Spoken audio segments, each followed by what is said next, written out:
করে তো নর্মাল রাজনীতি করতে দেবে না। জি আপা।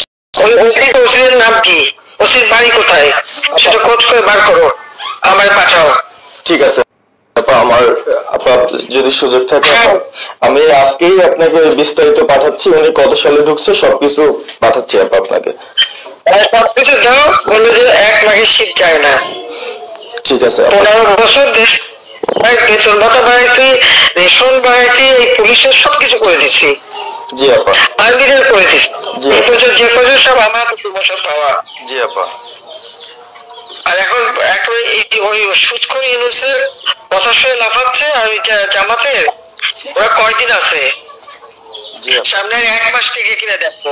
জি আপা, জি আপা, দোয়া করেন আপা। আর আমি আপনাকে 1 মাস আগে কিনা দেখো, তখনই আপনারা যারা বেশি বাড়াবাড়ি করেন কোথায় যাবেন সেটা বুঝে নিয়েন।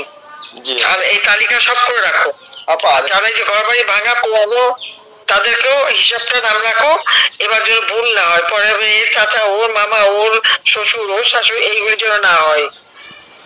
আপা এবার ঘুরে ঘুরে ঘুরে ঘুরে হিসাব নেওয়া হবে।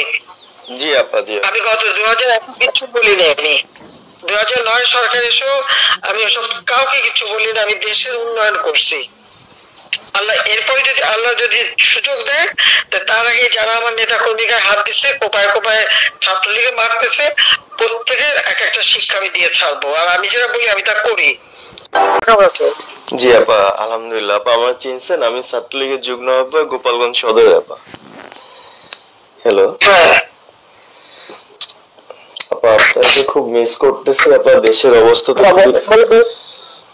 আপা, দেশের অবস্থা তো খুবই খারাপ আপা, আমাদের খুবই খারাপ।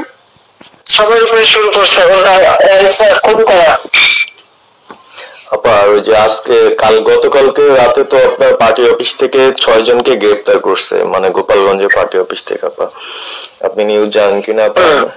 আমরা তো বাড়িতে ঘুমাইতে পারতেছি না আপা। এটা প্রশাসন খুব মানে খারাপ করতেছে, যৌথ বাহিনী অভিযান করতেছে আপা, অবস্থা। হ্যালো। হ্যাঁ, ওখানে তো একজন শিবির আর একজন হলো তাদেরকে বসাইছে এখন গোপালগঞ্জে। জি আপা, এটা আসলে